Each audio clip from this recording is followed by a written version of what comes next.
Monsieur le Président du Parlement européen, Monsieur David Maria Sassoli, en tamazight nous vous disons Azoul, en arabe nous vous disons Tahiyatuna lakoum, et en français nous vous saluons.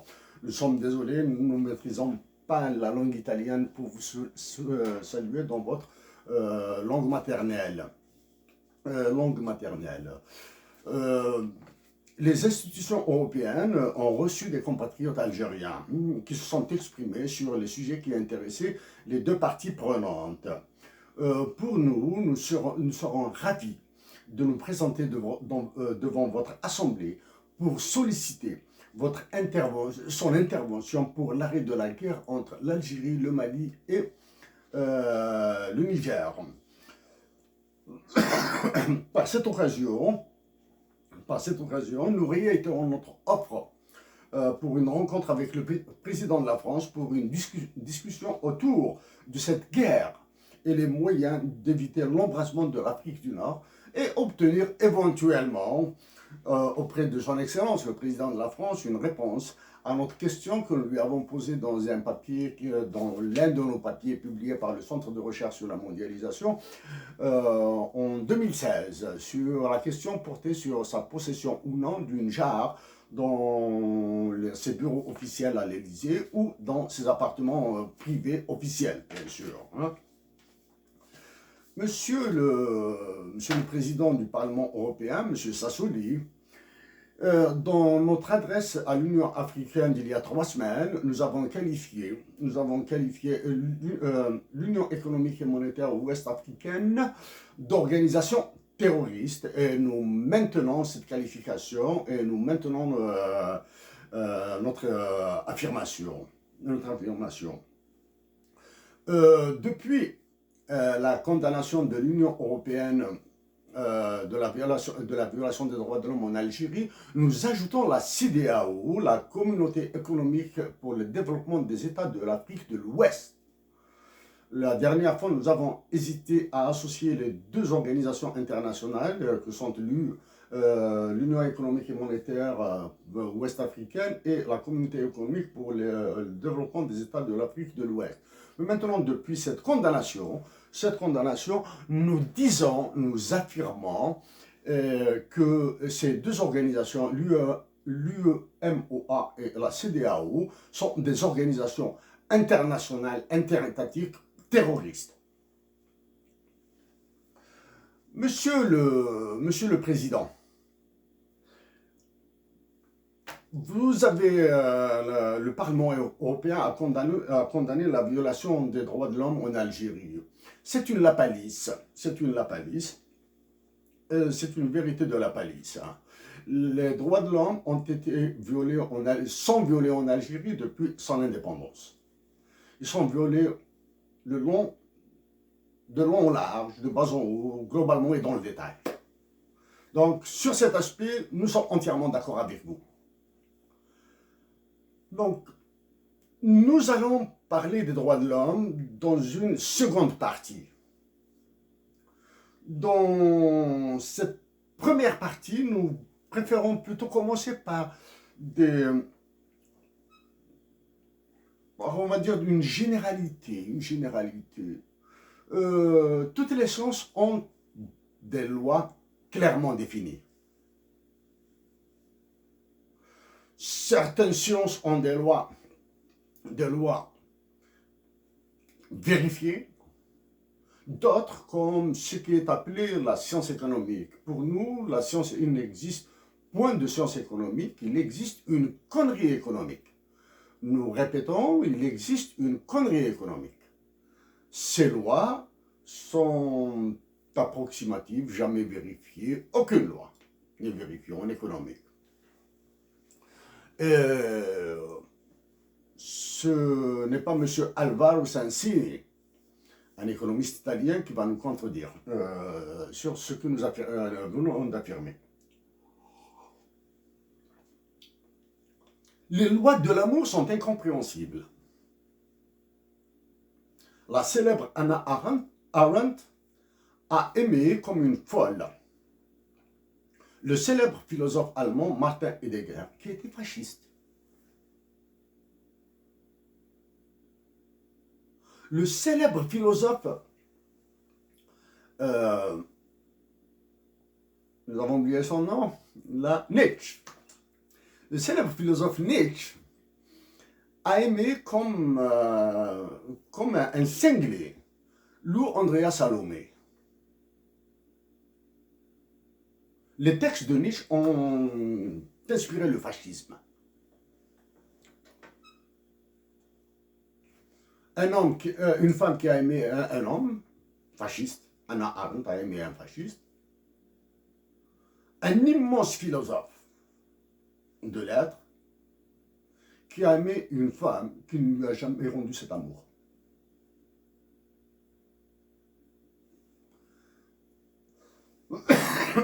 Donc en Algérie, par exemple, ou bien dans les pays où règnent des dictatures militaires, il se pourrait qu'un homme et une femme s'aiment. Que l'homme ou la femme soit des services de renseignement civils ou militaires, ou, bien sûr, inversement. Cela pourrait paraître bizarre. Pourtant, les activités des uns et des autres, de l'un et de l'autre, n'ont aucune influence ne peuvent influencer l'amour. Voilà pour cette loi générale de la vie de tous les jours. Monsieur, nous espérons une réaction à notre présente adresse à vous, Monsieur le Président du Parlement européen. Si vous acceptez notre offre de venir nous exprimer devant les députés européens, nous vous demandons d'assurer notre prise en charge financière, billets d'avion, modalités de transport. Pour le visa, nous sommes dispensés, nous sommes citoyens canadiens aussi. Si le président de la France, M. Emmanuel Macron, accepte une rencontre pour une discussion sur l'arrêt de la guerre et la réponse à notre question sur sa position du Niger, là nous sommes prêts nous le prendrons en charge. Et bien sûr, dans ce cas-là, nous nous ferons accompagner d'une personne, bien sûr, que nous prendrons en charge financièrement. Le calendrier est bizarre, Monsieur le Président. Immédiatement après la condamnation de l'Union européenne de la violation des droits de l'homme en Algérie, la diplomatie algérienne s'est engagée dans une mission à Abuja, au Nigeria, pour des discussions, négociations, éventuellement, avec la CEDEAO, que nous venons de qualifier d'organisation terroriste.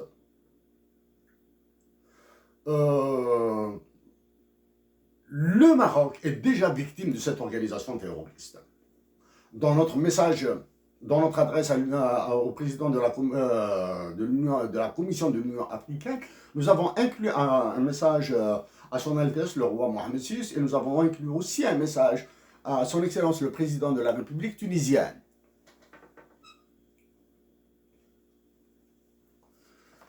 Le contenu maintenant concret de notre adresse sera en deux parties. Une partie sur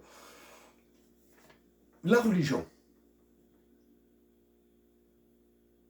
les droits de l'homme, et ensuite un commentaire rapide de ces chiffres et de ces graphiques. Un commentaire ultra rapide sur ces chiffres et ces graphiques.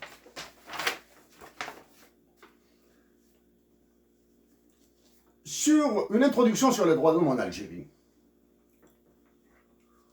L'homme qui a introduit les droits de l'homme, les deux hommes qui ont introduit les droits de l'homme en Algérie, sont M. Hussein Ahmed grâce à Alim Sili. M. Hussein Ahmed, dans quelques jours, nous allons penser à son départ, à son décès. Alim Sili, avocat français, a été assassiné à Paris en 1987.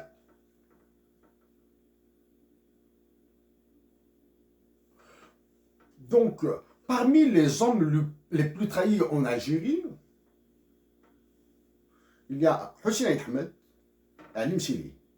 L'homme le plus trahi en faisant un classement peut-être malséant de notre part, c'est Hussein Ahmed. Ali Msili aujourd'hui, ce qu'il a fait pour les droits de l'homme en Algérie, en Afrique du Nord, en Afrique du Nord, pour toute l'Afrique, sont un trésor.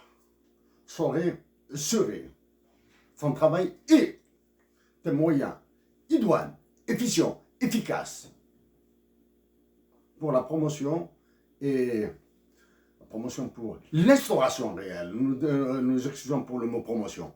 L'instauration des droits de l'homme réellement en Algérie. La condamnation de l'Union européenne de la violation des droits de l'homme en Algérie, nous pensons plutôt qu'il s'agit des droits civils et politiques.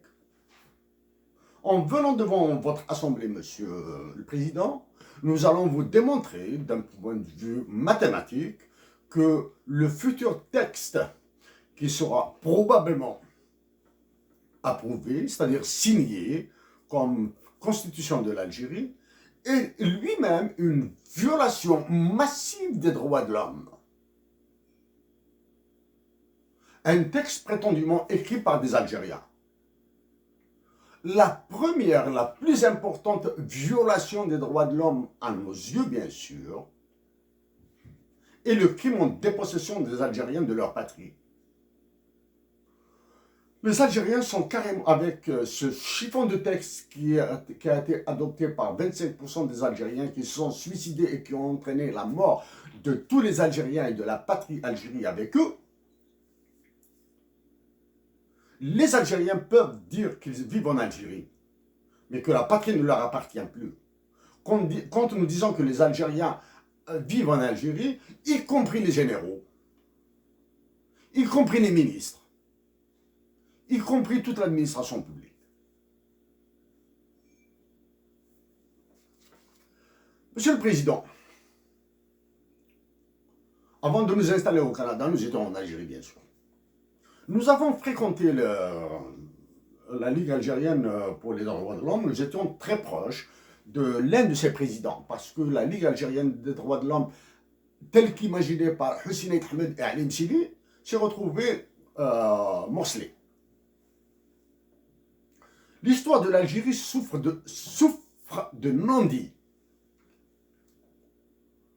Donc, c'est à nous-mêmes que l'un des présidents de la Ligue algérienne pour la défense des droits de l'homme, M. Hussein Zawan, a demandé d'agir auprès de Abdelrahman Aissad, qui, à son tour, demandera à Hussein Ahmed s'il était prêt à une rencontre pour des discussions avec Hussein Zawan sur ce qui s'est passé à l'époque au sein de la Ligue algérienne pour les droits de l'homme, pour la défense des droits de l'homme.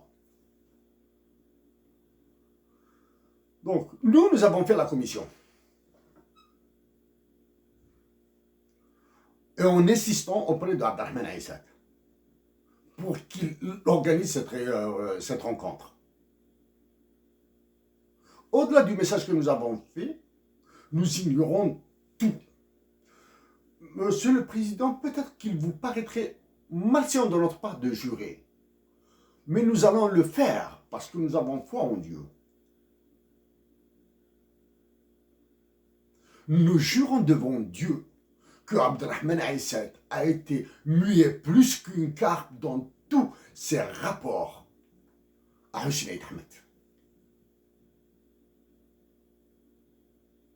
Et Dieu seul sait combien ils sont nombreux. Voilà. En Algérie, sous le parrainage, pilotage de deux ONG, une ONG installée en Algérie, et c'est une ONG allemande, c'est la Fondation Friedrich Ebert, et une ONG italienne, dont nous avons oublié le nom. Nous avons assisté à un séminaire sur les droits de l'homme en Algérie, à Alger même. Il y avait des avocats, il y avait le président de la Ligue algérienne pour la défense des droits de l'homme. Donc il y avait M. Hachin Zahwan, à qui qu'une relation de profond respect nous lie. Il y avait des ministres algériens.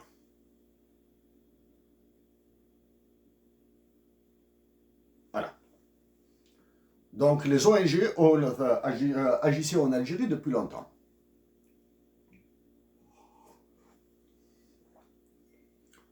Monsieur les violations massives des droits de l'homme en Algérie, ça ne date pas d'aujourd'hui. Elles ont commencé à partir de 1963, 80, 81, 88, les années 90, les années 2000, 2001, avec l'assassinat des Algériens, essentiellement en Kabylie. Tout ça, tout ça, tout ça.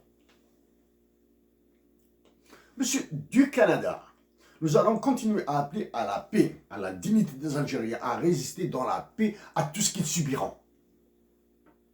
En Algérie, nous allons appeler à des actions pacifiques, radicales et à effet immédiat.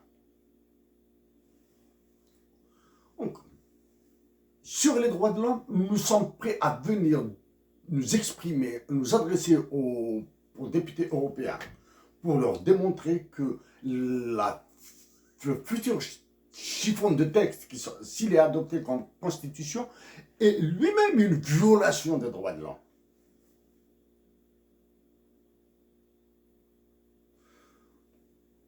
Sur un travail que nous avons fait en Algérie sur les droits de l'homme. À l'Université de Montréal, nous avons fait un stage sur la mesure de la réalisation des droits économiques, sociaux et culturels avec l'indice des prix à la consommation et subséquemment avec l'inflation. Nous répétons, c'est un sujet probablement complexe, assez complexe. Pour lequel il nous a été recommandé de ne pas aborder, mais nous aimons ça. Nous aimons les sujets complexes. Donc nous avons abordé, nous avons travaillé sur comment mesurer le niveau de réalisation des droits économiques, sociaux et culturels avec l'indice des prix à la consommation et pas subséquemment, comme on l'a dit, par l'inflation. Lors d'un séjour en Algérie, nous avons rebalancé un contenu vraiment amoindri, amoindri de ce que nous avons fait à l'Université de Montréal. Nous l'avons fait dans la ville que nous qualifions de plus belle ville du monde, Akbou, dans le département de Béjaïa, parce que c'est là-bas où nous avons étudié, nous avons fait nos études collégiales et de lycée. Monsieur le Président, nous allons laisser un espace très large pour une éventuelle discussion, pour une éventuelle adresse. Donc, nous éviterons d'aller sur la condamnation de l'Union européenne de la violation des droits de l'homme en Algérie. Monsieur le Président, l'Algérie, depuis plus d'une année maintenant, vit une situation catastrophique. Un Capharnaüm, son État. Elle est en guerre avec le Mali et le Niger, elle est en guerre sociale. À l'intérieur même. Les manifestations ont été déclenchées par des organisations internationales américaines. Nous le répétons. Les manifestations ont été déclenchées par des organisations internationales américaines, ONG non gouvernementales américaines hyper puissantes. Des compatriotes algériens naïfs ont été manipulés. La gestion maintenant de ces manifestations par l'état-major de l'armée et le gouvernement, en envoyant sur le terrain toutes sortes de manipulateurs, toutes sortes de services secrets, qu'ils soient militaires ou civils, ont transformé ces manifestations en monstres. Actuellement, l'Algérie est avalée par un monstre. Sur ces sujets, nous sommes adressés au chef d'état-major de l'armée, au président de la République, à ceux qui ont tenté de faire des médiations. Voilà. Ça sur manifestation, une introduction sur les droits de l'homme et les manifestations qui ont secoué l'Algérie.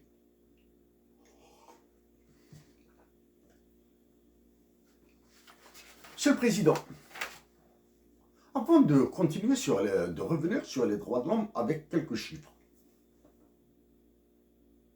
avant que nous allons parler, parce que nous allons qualifier, nous avons dit que l'Algérie est en guerre avec le Mali et le Niger, que l'UMOA et le CEDEAO sont des organisations qui sévissent en Afrique, nous allons voir maintenant le côté religieux. Pour cela, nous permettons de lire pour vous 3 extraits rapides.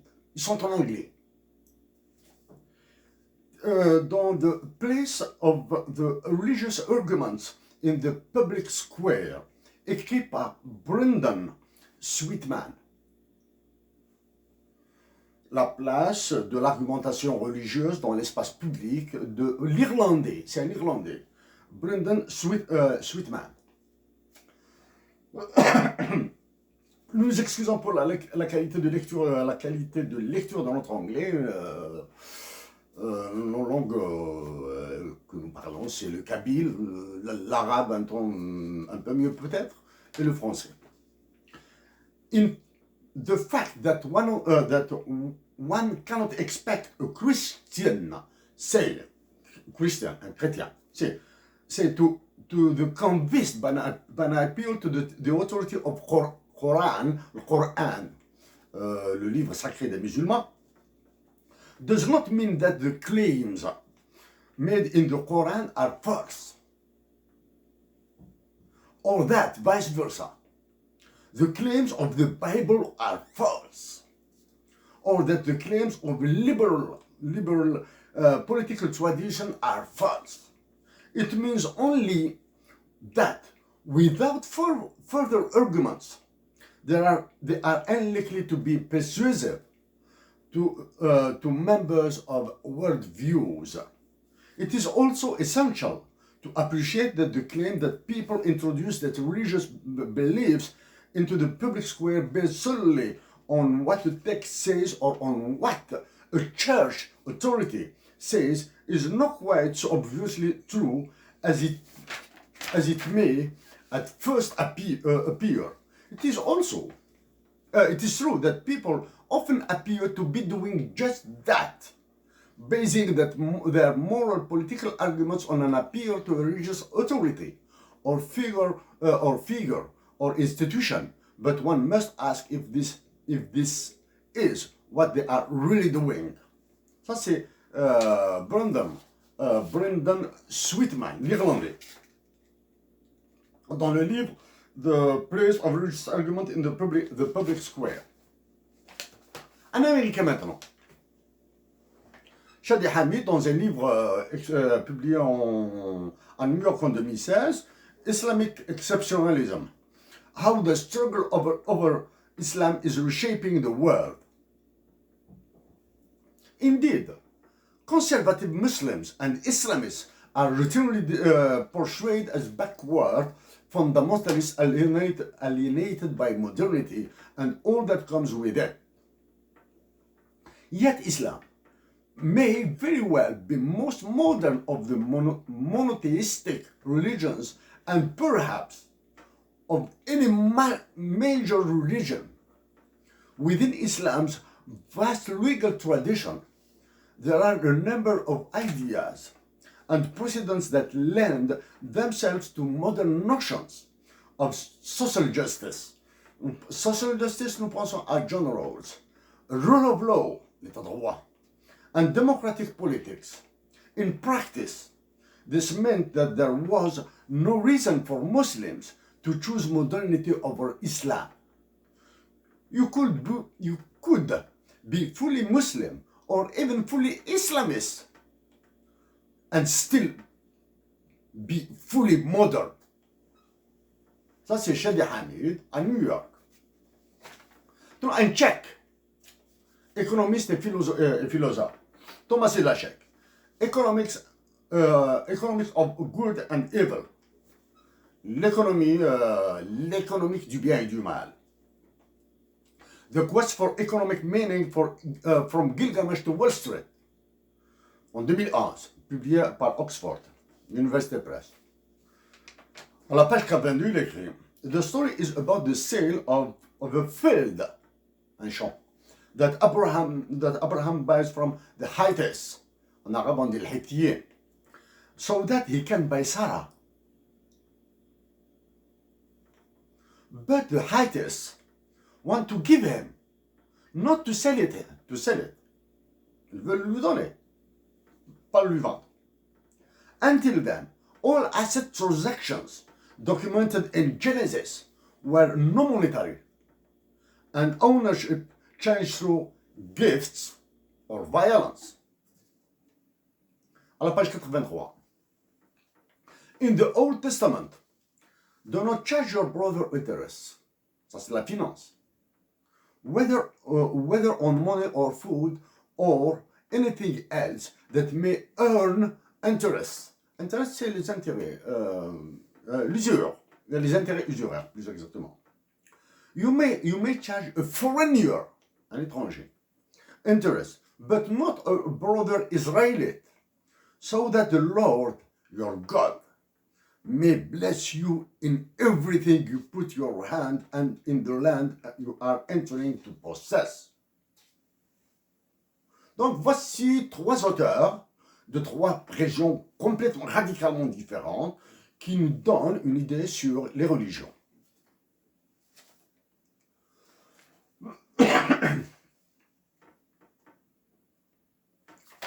Monsieur le Président, en 1993, par la bouche de l'ancien ministre des Affaires extérieures de la France, Affaires étrangères, M. Clochesson, l'Union européenne, des députés de l'Union européenne ont traité l'Algérie de prostituée. C'est en 1993. Nous sommes en 2020. Dans quelques jours, c'est 2021. Vous traitez l'Algérie comme une prostituée. En 93, toutes les années 90, avec la guerre civile, la guerre civile est la guerre contre les civils. C'était des généraux qui menaient à la baguette l'Algérie.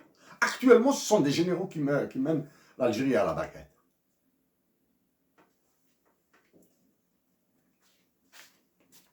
Votre condamnation de l'Algérie sur sa violation des droits de l'homme fera une belle jambe pour l'Algérie. Il sera interdit dorénavant pour l'Union européenne d'invoquer tout partenariat avec l'expression de développement durable, Sustainable Development. Parce que le premier principe du développement durable est le respect des droits de l'homme. Donc, avec votre condamnation, vous condamnez l'Union européenne à ne plus invoquer le développement durable avec l'Algérie. Il peut y avoir un partenariat avec l'Algérie, mais réellement business, perte et profit. Et les Algériens sont incapables de réaliser des études d'opportunité, ou coût-bénéfice ou coût-opportunité, ils seront toujours les perdants. Un autre fait à vous signaler, Monsieur le Président. En Algérie, récemment,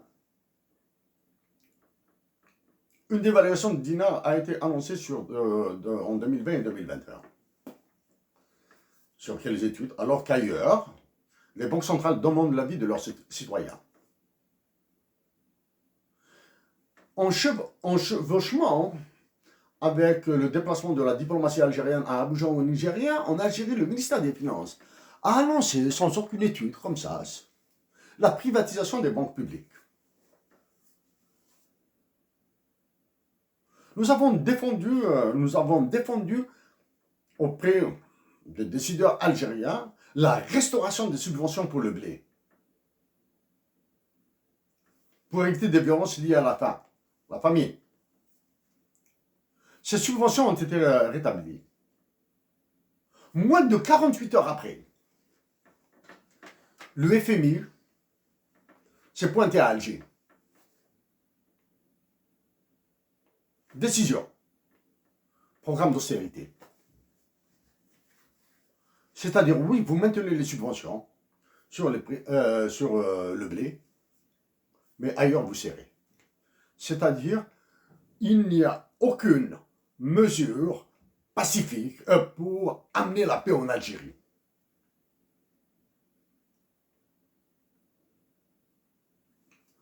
Monsieur le Président, l'Union européenne, les droits de l'homme toujours,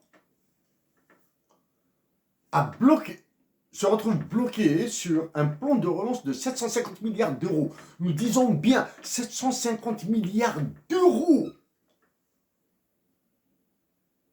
À multiplier par le taux de change de l'euro et du dinar algérien, le chiffre sera impossible à lire en Algérie.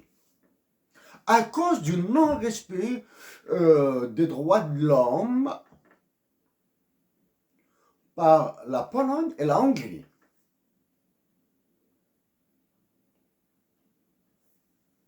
Croyez-vous que l'Union européenne va résister? En 2015, nous avons appuyé la position du FMI, appuyé les mesures du FMI pour qu'il fasse subir à l'Algérien pire que ce que l'Union européenne a fait subir à la Grèce. Nous disons, si nous sommes élus président de la République en Algérie, nous allons faire subir à nos compatriotes algériens pire que ce qu'ils subissent maintenant. Les deux premières actions que nous ferons, nous allons surévaluer le dinar. Et bien sûr, à chaque fois que nous tentons d'éviter une catastrophe, une autre s'abat. Par voie référendaire, nous allons suspendre la Constitution.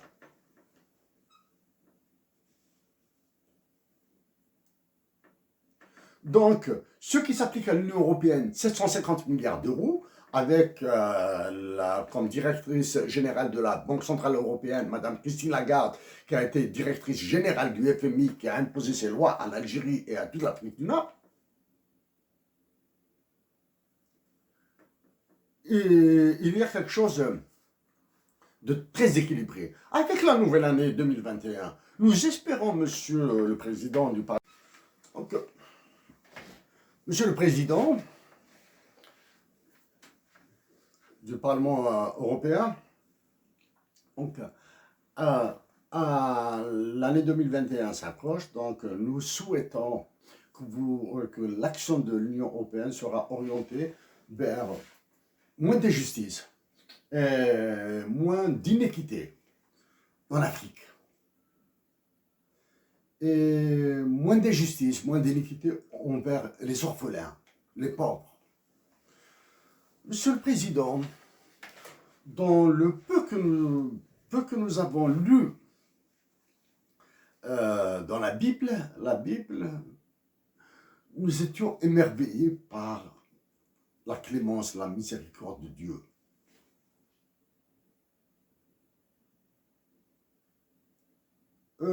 Il nous arrive de faire nos prières religieuses musulmanes, bien sûr, avec le Coran. Dans le Coran, marqué par la sévérité des sanctions de Dieu. Donc, dans la révélation de tous les textes sacrés, il y a une progressivité dans la sanction. Nous, dans un moment de faiblesse, de stress,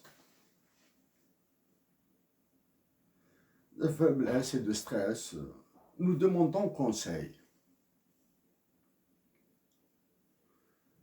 La femme qui est là, qui est dans le sang,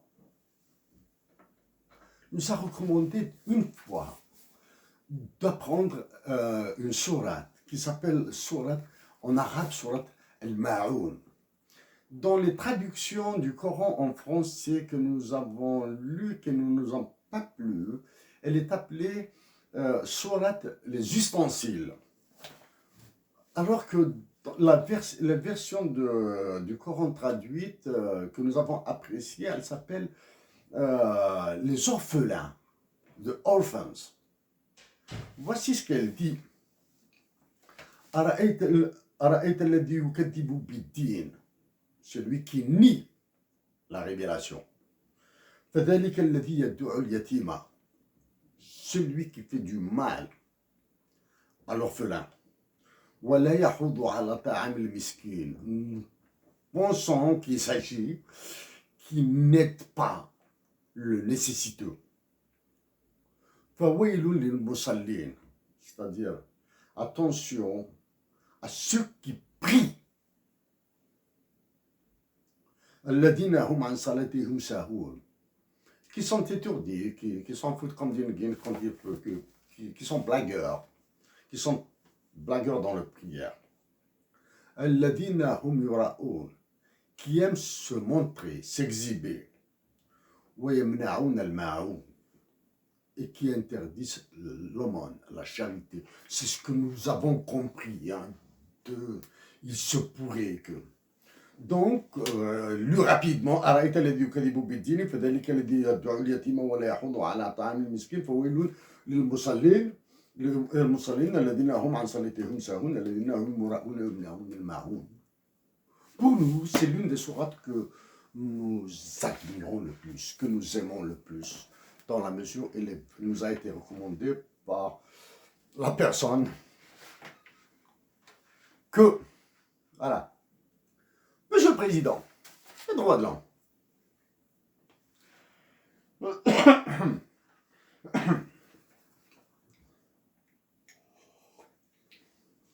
Nous allons les aborder par les chiffres maintenant. Voici des chiffres de la Cour européenne des droits de l'homme, d'il y a 3 jours. Dans les pays de la zone euro, nous précisons dans les pays de la zone euro, la France a été condamnée 279 fois, nous répétons 279 fois pour le droit à un procès équitable. La France qui prétend être le pays des droits de l'homme, alors que c'est faux. Les droits de l'homme sont l'œuvre d'un Libanais, d'un Indien, d'un Polonais, d'un Panaméen, d'un Russe. Et à l'origine, bon, il y a les textes, le Léviathan, le Coran, etc. Mais il y a surtout Alvaro, Ricardo Alvaro et avant lui Rufia Alvaro. Ça, on est aux États-Unis d'Amérique. Donc, la France a été condamnée pour la violation du droit à un procès équitable 279 fois. L'Irlande, 5 fois. L'Italie, 286 fois. Pour le droit, la violation du droit à la liberté et à la sûreté. La France a été condamnée 70 fois. L'Irlande, 2 fois. L'Italie, beaucoup moins que la France, 43 fois. Bien sûr, dans ces statistiques de la Cour européenne des droits de l'homme, les cas des personnes qui voudraient déposer plainte et qui n'ont pas pu déposer plainte n'apparaissent pas. Voilà. Ça, c'est pour les droits de l'homme, tels qu'ils sont pratiqués, dans une Europe de plus en plus illibérale. Nous répétons, l'Europe devient de plus en plus illibérale. Il suffit de voir les élections en Italie, en Grèce, le refus de l'indépendance de la Catalogne, en Espagne. Tout ça. Le gouvernement de Hongrie, le gouvernement de Pologne, ça, et ce qui attend la France bientôt. Et nous pensons qu'il y a des Américains qui certainement doivent être payés. Les Américains, il suffit de le payer, il va écrire et il écrira ce que vous voulez, ce que vous lui demandez. Il y a des Américains qui commencent à écrire sur l'universalisme français.